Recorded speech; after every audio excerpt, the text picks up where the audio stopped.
There's a little prep involved. Don't go from 0 to 60 immediately if you've never done this before. Exactly. You can do damage. You know, and a very common... And honestly, shouldn't be doing that with vaginal sex either. Well, a very common thing, though, is tearing of inside the rectum, the colon, the walls.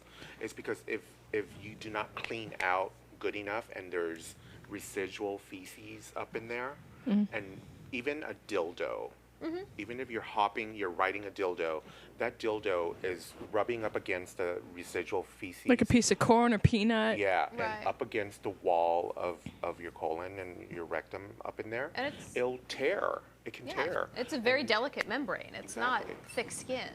It can tear very easily. So that's a big that's a very big You got to no. prepare. You got to clean. You got to clean out, and so. Are you in charge of the cleaning out? Do you like that part of it? I can, depending on the bottom, because most of the time the bottoms are very self-conscious about the cleaning out process. Okay. Okay, so there are some that use that as foreplay with me. Is I help them clean out. I make them keep the water up in there, and play with them as they have to hold the water up in there. Okay. Here's something else. Okay. Kink.com has a new website called All Butt, and this is a bunch of straight little girls. Of course they do. They're at least 18, doing all-out crazy animal water play tubes. I'm telling And you, you know what- look out for these breeders are stealing all your stuff, all the good stuff. You know what's great is that if you can play a little game, is that you line up all your little rubber duckies on the bathtub shelf And there. shoot them off. And then as you bend over with the water in your ass and you try and squirt out the water and shoot down the little rubber duckies, and the one that shoots down the most rubber duckies wins. Yeah. I'm not blinking. Are you? I'm not going to blink first. It's not going where I thought it would go. Honestly, just thought I would put that out there. I'm The just contest, saying. If someone had told me that this was where the conversation would go this evening, Well, you should know me by I now. know You never I know where you. this is going to go. I know. George is so fantastic. I don't want to take any more questions from you. Okay. I seem to have all the ass questions tonight. Is this normal? You know what? It's all fucking normal. As long as y'all are getting turned on and I'm getting turned on, yes, it is. See, there you go. Okay, we have a chat question. Well, it's really from Rev Mal. Okay, fine. So, George, when was the first time you got fucked? What was the question? When was the first time you got fucked? Age 11. Are you serious? Yes. See, I'm so protective. I'm just like, no, that was too young. I tried it, age 11. Were you on top or the bottom? Well, Oh, you were fucked. Okay. So wait, then you fucked somebody when you were like 8? No. I tried it because it was so intriguing. I tried it, and I lasted probably like no more than 10 seconds. What, from the pain? Yeah, Okay. yeah. No more than 10 seconds. I was like, get it out, in Spanish, actually. Oh, was he Mexican? No, you, Oh, I love I was actually Latino in men. and you were in too. Mexico. And I was in You Mexico. grew up there. So, and I did it in Spanish. So you had sex in Spanish. In Spanish. Oh, that's For so less than 10 sexy. It's very seconds. hot. Yeah. That's hot. Oh my And then- god. You're so funny. And get this, in an abandoned house. It was the only place that we could find. Well, you know, I remember. Middle of the day. Didn't you have a question? You had you were doing a survey with your students, Uh-huh. an anonymous survey, and somebody said children are learning about sexuality earlier. And I'm like, it was something that you emailed us. Oh. But it was somehow this assumption that kids nowadays are just I said leaning. learning they were supposed to say everything- learning, but they said leaning. they're learning everything so much faster and younger. It's like, no. Fuck no, they're not. Like, we always knew how to find really shit. the And, same. Yeah. It's really the same. And especially with the It's internet not these that days, different. you can find stuff so much easier. And come on, I mean, what's interesting is to see, how children are raised now. Where, there's this idea, not just now, the past several decades, is this idea of protecting against them coming in contact with anything sexual. And within the past century, it was not abnormal at all for young children to be sharing the beds with their parents up until age 4, 5, and their parents were having sex occasionally because they had younger siblings than that who also ended up sharing the bed. So, and they were raised on farms and all kinds of stuff. So, kids learn about it, and it's not wrong for them to learn about sex. It's just Like, the context, I think. I'm the cool uncle to my nieces and nephew, especially my 21-year-old nephew who goes to San Diego State, and I'm the one he comes to with the sex questions. Good. Yeah. And he's not going to go to the folks, my sister and his dad, but he comes to me, and I tell him directly and to the point. This is what happens.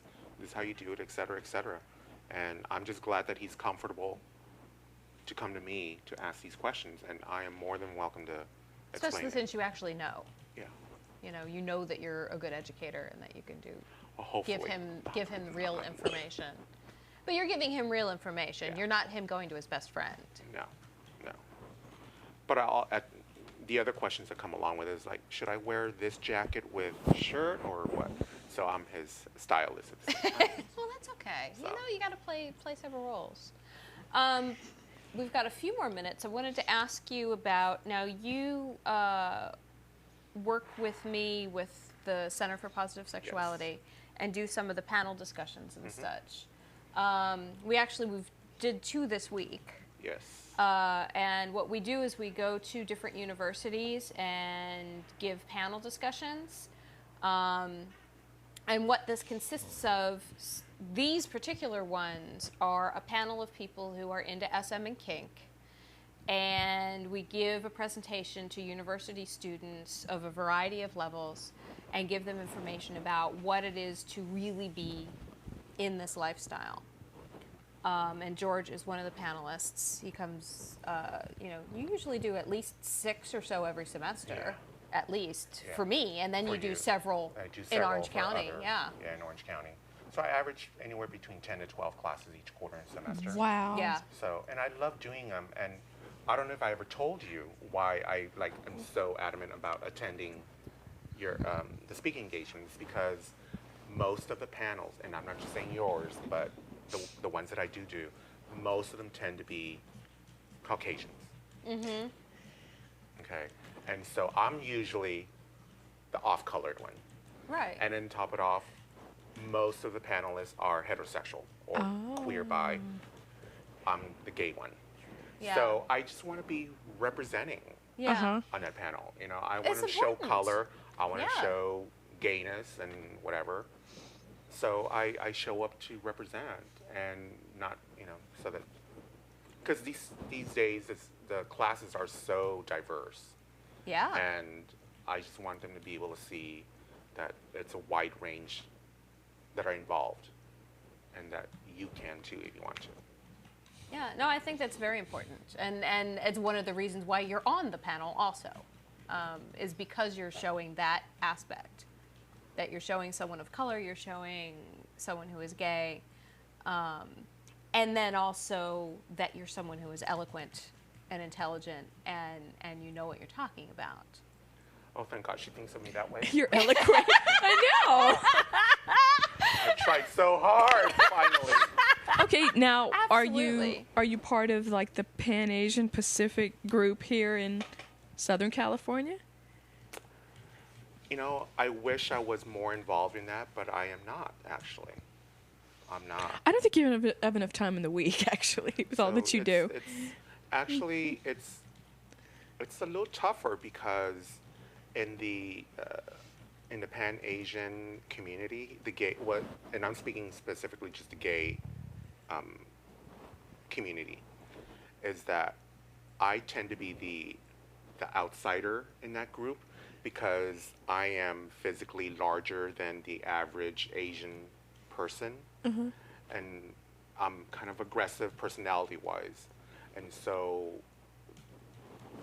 people in that community are like, ooh, Wow. don't know about afraid of you. you. Okay, it's like, eh. So I don't hang with them very much.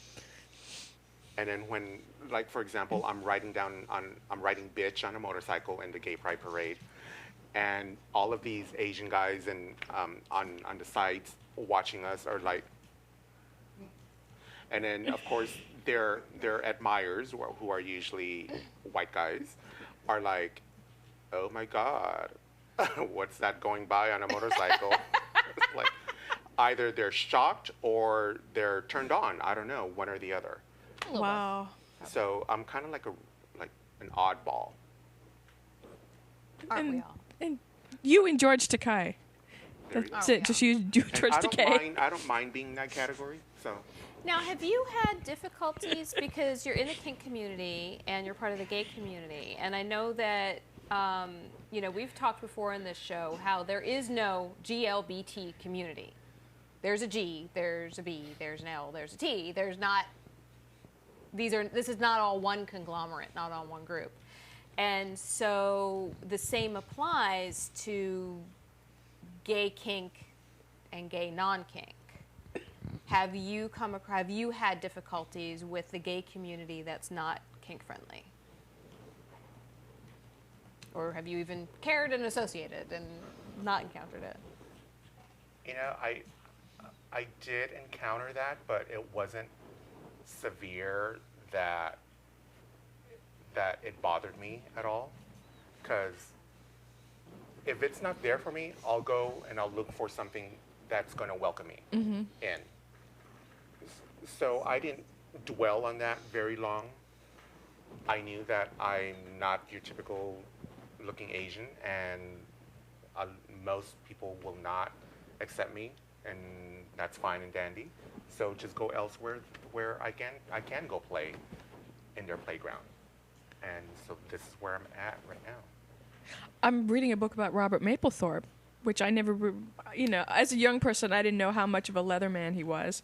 And The Advocate magazine never gave him any props, never wrote about him, never knew how to deal with him because The Advocate doesn't like leather. Maybe they do now, but this was 25 years ago. They just didn't know what to do with That's Mapplethorpe. funny, actually. My professor and I were just talking about the Mapplethorpe exhibit getting shut down. And that was all those photos were old. All that Yeah. Jesse Holmes crap was so after the fact. We have 5 minutes to string this out. We can do that. We can do it. We can do that. We can do We it. can do that. We can tap dance. So, Call the show. do fisting sessions usually last hours and hours and hours and time stands still? Yes. Wonderful. We take breaks. Mm-hmm. There's a cigarette break, not for me, but there's cigarette breaks. There's coffee break. There's my ass is in pain right now, so I need a break. My legs are cramping. I need a break. Are you able to do this with the person without the person using drugs or poppers? Yes, I have. See? That's awesome. So it is very possible.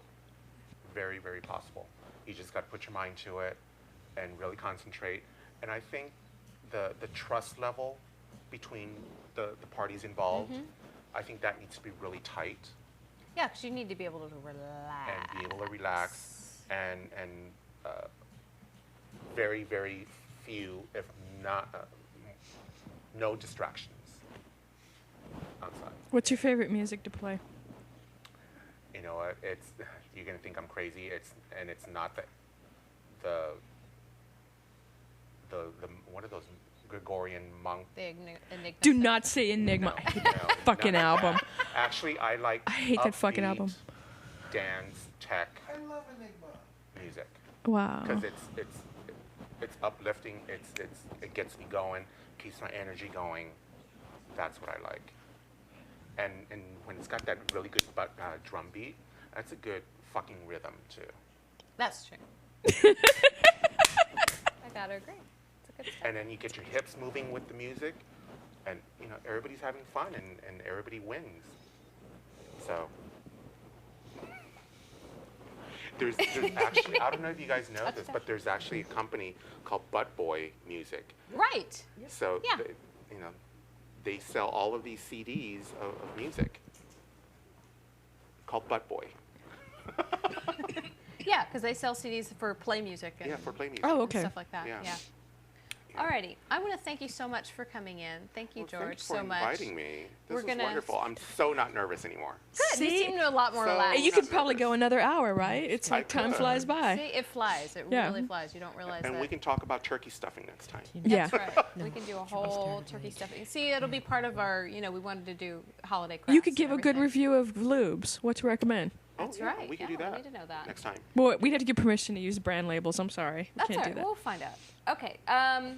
This is This Normal on TSR Network. We're going to be back in a couple of minutes, and we'll see you soon. Thank you so much for coming in. I appreciate it. Thanks, guys.